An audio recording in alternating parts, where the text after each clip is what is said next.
जय श्री राम। आप सभी को श्री कृष्ण जी कहते हैं, जब हम यह समझने लगते हैं कि लोग हमारी इच्छा के अनुसार नहीं बल्कि अपनी ही प्रकृति के अनुसार प्रतिक्रिया देते हैं, तब भीतर एक अजीब सी हल्की ठंडक उतरती है।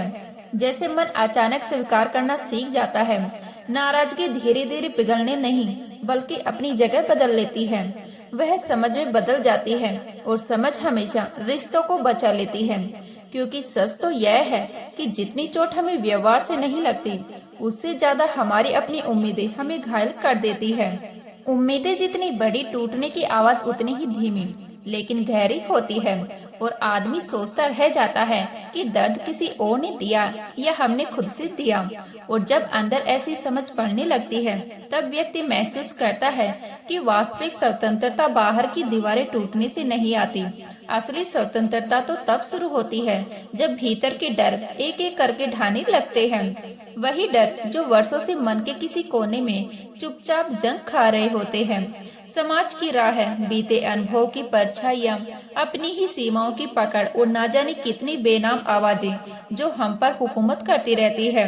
लेकिन जैसे ही इंसान इनमें से किसी एक आवाज को पहचान लेता है, उसे समझ लेता है, उसी क्षण एक अदृश्य ताला खुल जाता है और भीतर कहीं से हल्का सा साहस जन्म लेता है। साहस जो खुद को पकड़ने की जगह खुद को छोड़ना सिखाता है। श्री कृष्ण जी कहते हैं, मन से डर हटे तो इंसान उड़ना सीख जाता है, बिना पंखों के, बिना मंजिल पूरी जाने, बस यह विश्वास लेकर कि रास्ता खुद खुलता है। जब मन खुला हो, और यही वह आजादी है जिसे कोई छीन नहीं सकता, कोई रोक नहीं सकता। एक ऐसी आजादी जो बाहर की दुनिया को नहीं बदलती लेकिन भीतर के आकाश को अनंत बना देती है। इससे पहले कि हम इस विषय को गहराई से समझें, आपसे अनुरोध है कि आप हमारी चैनल को सब्सक्राइब कर लीजिएगा। श्री कृष्ण जी कहते हैं, विचार जो हमारी दुनिया को हर रंग बदल देते हैं, और वही विचार जो कभी हमें डर की तरफ ले जाते हैं तो कभी साहस के दरवाजे खोल देते हैं, कभी दुख के अंधेरे में ढकेल देते हैं तो कभी उम्मीद की सुबह दिखा देते हैं। जब व्यक्ति अपने विचारों को दिशा देना सीख जाता है, तब जीवन उसकी पकड़ में आ जाता है। क्योंकि जीवन वास्तव में घटनाओं का खेल नहीं, विचारों की दिशा है। और यह दिशा तभी बदलती है जब हम भीतर बैठकर खुद को देखने की हिम्मत करते हैं। श्री कृष्ण जी कहते हैं, यही वह क्षण है जहाँ से आत्म विकास की शुरुआत होती है। शोर में नहीं, मौन में। उस मौन में जहाँ व्यक्ति अपनी कमियों को ठुकराता नहीं, छुपाता नहीं, वह उन्हें पकड़कर देखता है कि वो आई कहाँ से है, वो उसे रोकती क्यों है। और जैसे ही वह अपनी कमियों को स्वीकारता है, उसी क्षण सुधार का बीज पड़ जाता है। मौन में जो ईमानदारी मिलती है ना, वही आदमी को भीतर से मजबूत बनाती है। बाहर दिखाई देने वाली ताकत तो बस दिखावा है, असली बल तो वह है जो कोई नहीं देख पाता, पर जिसकी रोशनी इंसान के चेहरे से झलकती है। धीरे धीरे वही व्यक्ति ऐसी शांति का स्रोत बन जाता है कि लोग उसके पास आकर सुकून महसूस करते हैं। क्योंकि शांत व्यक्ति किसी को प्रभावित नहीं करता, वह बस आसपास की हवा को हल्का बना देता है, और यह हल्कापन उसकी कमाई नहीं, उसका साधन बन जाता है। और ठीक इसी साधना के बीच कहीं भीतर एक और आवाज उठती है। श्री कृष्ण जी जो कहते हैं कि सच्चा विकास तब होता है जब आदमी खुद से सच्चाई मांगता है, दूसरों से प्रशंसा नहीं। जब वह यह समझ जाता है कि विचार ही उसकी दिशा है, विचार ही उसके द्वार है, जहाँ विचार जाते हैं जीवन वही मुड़ जाता है। और जब विचार नियंत्रित हो जाते हैं, तब संसार भी नियंत्रण में महसूस होने लगता है। लेकिन यह नियंत्रण दूसरों पर नहीं, स्वयं पर होता है। और इसी समझ के बीच कहीं एक और भाव उभरता है, एक धीमी सी नरम सी प्रेरणा कि हर इंसान अपने भीतर एक अदृश्य उपकरण लेकर चलता है। विचारों की शक्ति, वही शक्ति जो भय को आशा में बदल सकती है और दुख को सीख देती है। जो व्यक्ति इस उपकरण को पकड़ना सीख गया, वह जीवन को आकार देना भी सीख गया है, अपनी मर्जी से, अपने मन की नमी से। श्री कृष्ण जी कहते हैं, जब दृष्टि बदलती है तो सौंदर्य भी बदल जाता है।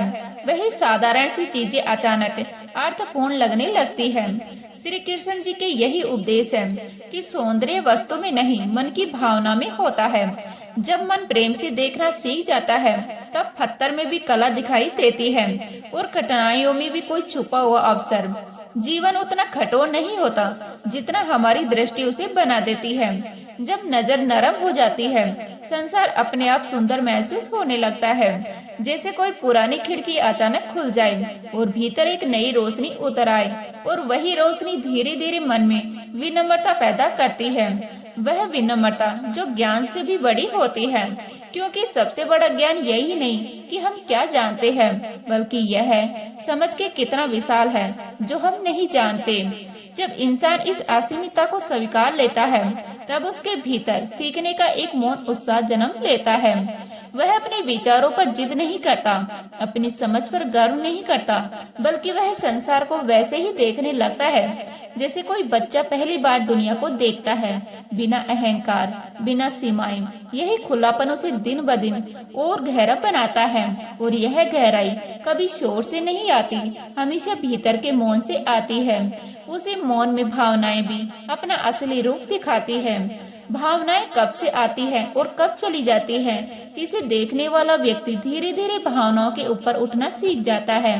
क्रोध टिकता नहीं, दुख जमता नहीं, भय झकड़ता नहीं, क्योंकि वह जानता है कि भावनाएं तरंगों की तरह हैं, गुजरने के लिए आती है, रुकने के लिए नहीं।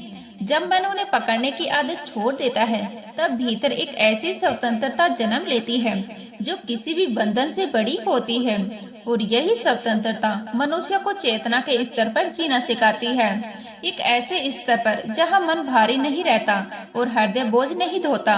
श्री कृष्ण जी कहते हैं, जहाँ यह चेतना जागती है, वही कर्म का असली अर्थ समझ आता है।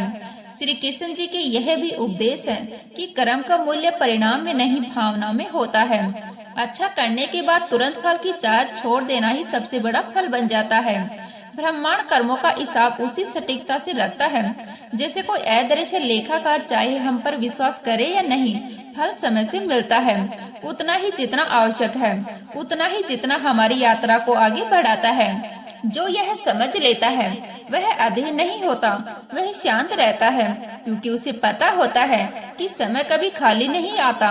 वह अपने साथ उचित प्रतिफल लाता है, और जब मन शांत होता है तब वह मौन को पहचानने लगता है, उस मौन को जिसमें आत्मा सांस लेती है। शोर जितना बाहर फैलता है, मौन उतना अंदर गहरा उतरता जाता है।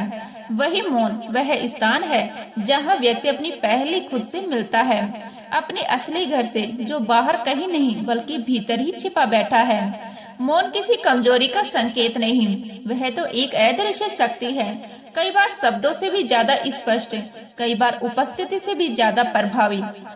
मौन उन प्रश्नों के उत्तर देता है जिन्हें शब्द छू भी नहीं पाते, और जो यह मौन सुन लेता है उसके भीतर एक स्थिरता जन्म ले लेती है। जब व्यक्ति अपनी ऊर्जा उन बातों पर लगाना शुरू करता है जिन्हें वह बदल सकता है, तब उसका जीवन हल्का होने लगता है। समझदार इंसान अपनी शक्ति व्यर्थ की चिंताओं पर नहीं फेंकता, क्योंकि वह जानता है कि चिंता वही चीज खाती है जिसे वह बचाना चाहता है। उसकी शांति, उसका ध्यान, उसका संतुलन। जब मन छोटी छोटी बातों पर रुकना छोड़ देता है, तब जीवन अपने आप विस्तृत होने लगता है। वह अपनी ऊर्जा बचा लेता है, और बची हुई ऊर्जा उसे अंदर से और साफ और हल्का बनाती है। जैसे किसी धुंधले शीशे पर हाथ फेरने से अचानक सामने की चीज साफ दिखाई देने लगती है। श्री कृष्ण जी कहते हैं, इसी साफ मन में एक और समझ जन्म लेती है कि बाहरी आवाजें कभी स्थायी नहीं होती। श्री कृष्ण जी के यह उपदेश है कि प्रशंसा और आलोचना सिर्फ हवा की तरह है, कभी मधुर, कभी कठोर, पर हमेशा अस्थिर। जो व्यक्ति अपने मूल्य को इन आवाजों से अलग कर लेता है, वही वास्तव में स्वतंत्र होता है, क्योंकि दूसरों की तारीफ पर उठना उतना ही खतरनाक है जितना उनकी आलोचना पर गिरना। जो अपने मूल्य को भीतर महसूस करता है, वह किसी की भी राय से हिलता नहीं, और यह स्थिरता मनुष्य को भीतर से बड़ा बनाती है। और जब मन स्थिर होता है, तब भय भी धीरे धीरे अपनी पकड़ खो देता है, क्योंकि भय हमेशा आने वाले समय से जुड़ा होता है, उस अनजान से जिसे हम अभी तक समझ नहीं पाए। लेकिन जब व्यक्ति वर्तमान में टिकना सीख जाता है, एकदम इस क्षण में जैसी बड़ी शक्ति जन्म लेती है। श्री कृष्ण जी कहते हैं, क्षमा किसी और को नहीं, खुद को मुक्त करती है।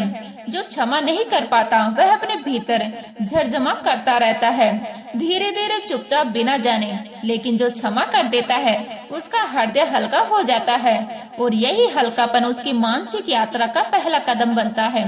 क्योंकि मन तभी ऊपर उड़ सकता है जब वह भीतर से हल्का हो। जब मन हल्का हो जाता है तब वह योग की असली परिभाषा को समझने लगता है। योग सिर्फ शरीर का खिंचाव या सांसों का अभ्यास नहीं होता। योग वह जगह है जहाँ व्यक्ति अपनी आत्मा, अपने विचार, अपनी भावनाएं और अपने कर्म और एक ही धागे से बंध जाती है। जब इंसान भीतर सजग हो जाता है, जब हर क्षण में उपस्थिति रहता है, तब वही योग है। योग किसी आसन का नाम नहीं, वह जीवित रहने की जागरूकता है। एक ऐसी जागरूकता जहाँ इंसान खोया हुआ नहीं, हर पल में जागृत रहता है। और जब यह जागरूकता जागती है तब व्यक्ति महसूस करता है कि अंदर कितनी विशालता छिपी है। वह स्वयं को एक विस्तृत आकाश की तरह महसूस करता है, जहाँ हर भावना आती रहती है, जाती रहती है, पर आकाश कभी छोटा नहीं होता।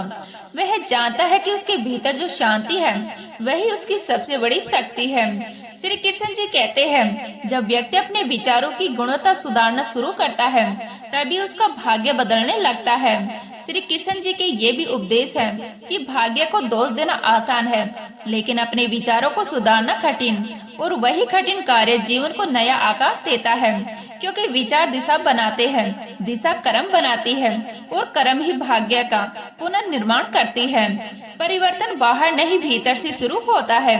एक बिल्कुल अदृश्य सी हलचल, जैसे कोई गहरा सत्य धीरे से मन को छू जाए, और यह भीतर का परिवर्तन धीरे धीरे बाहर की दुनिया की शक्ल भी बदल देता है। यही समझ व्यक्ति को यह सिखाती है कि संघर्ष हमेशा आवश्यक नहीं, कभी कभी स्वीकृति भी विकास का मार्ग बन जाती है। श्री कृष्ण जी कहते हैं, जिस व्यक्ति ने अपनी परिस्थितियों को स्वीकार करना सीख लिया, उसने जीवन से लड़ना छोड़ दिया। स्वीकृति में एक शांत शक्ति होती है, वह ऊर्जा को बहा देती है, उसे संचित करती है, और संचित ऊर्जा दिशा देती है, धैर्य देती है, समझ देती है। संघर्ष में जो तकरार होती है, स्वीकृति में वही चीज सीख बन जाती है, और धीरे धीरे मन ऐसा हो जाता है कि वह हर पल को उसी रूप में स्वीकार करने लगता है जैसा वह है, और इसी शांति में जन्म लेती है।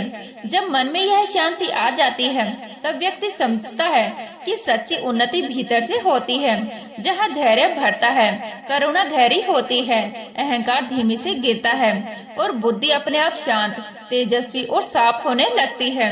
ऐसा व्यक्ति बाहर से कितना भी साधारण दिखे, लेकिन भीतर वह असाधारण चमक से भरा होता है। वही चमक उसके शब्दों में, उसके व्यवहार में, उसके मौन में दिखाई देती है, और यही आंतरिक सौम्यता संसार को रोशनी देने लगती है।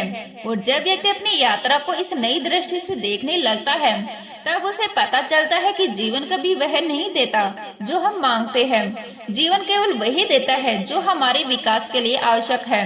मनुष्य की इच्छा और जीवन के उपहार में अंतर होना स्वाभाविक है, पर समय के साथ इंसान समझ जाता है कि उसे वही मिला जिसकी उसे जरूरत थी, न कि जिसकी वह जिद कर रहा था। यह समझ शिकायत से आभार की यात्रा शुरू करती है, और यह यात्रा बहुत चुपचाप, बहुत धीरे, लेकिन बहुत गहराई से मन को बदल देती है। इसी गहराई में कहीं एक और सत्य छिपा होता है कि कठिनाइयाँ पहले आती है, समझ बाद में। जीवन पहले परीक्षा लेता है, फिर शिक्षा देता है। संघर्ष पहले आता है, विकास बाद में। जब व्यक्ति यह जान लेता है कि कठिनाइयाँ दुश्मन नहीं, मार्गदर्शक है, तब वह उनसे डरना छोड़ देता है।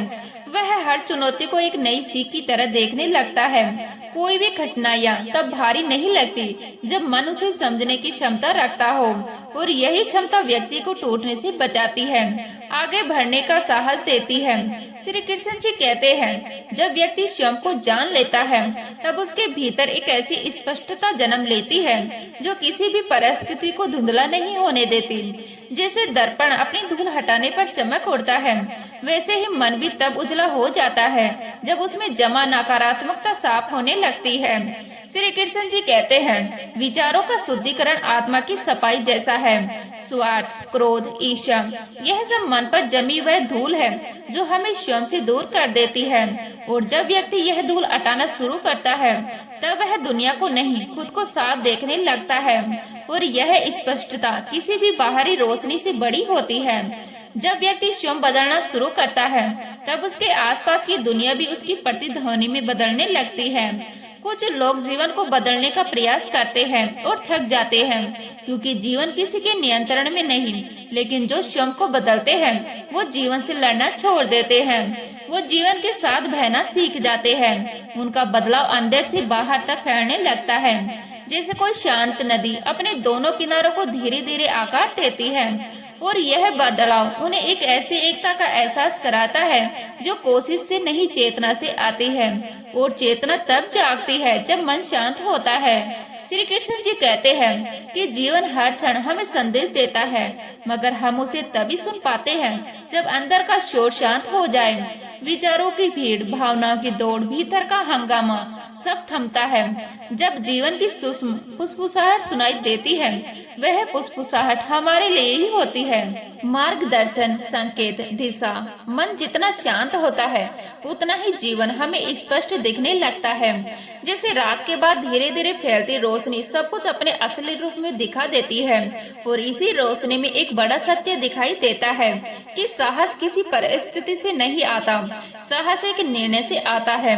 हर डर के पीछे एक कल्पना होती है और हर साहस के पीछे एक स्वीकार। श्री कृष्ण जी कहते हैं, भय वास्तविक नहीं, यह मन की बनाई हुई परछाई है।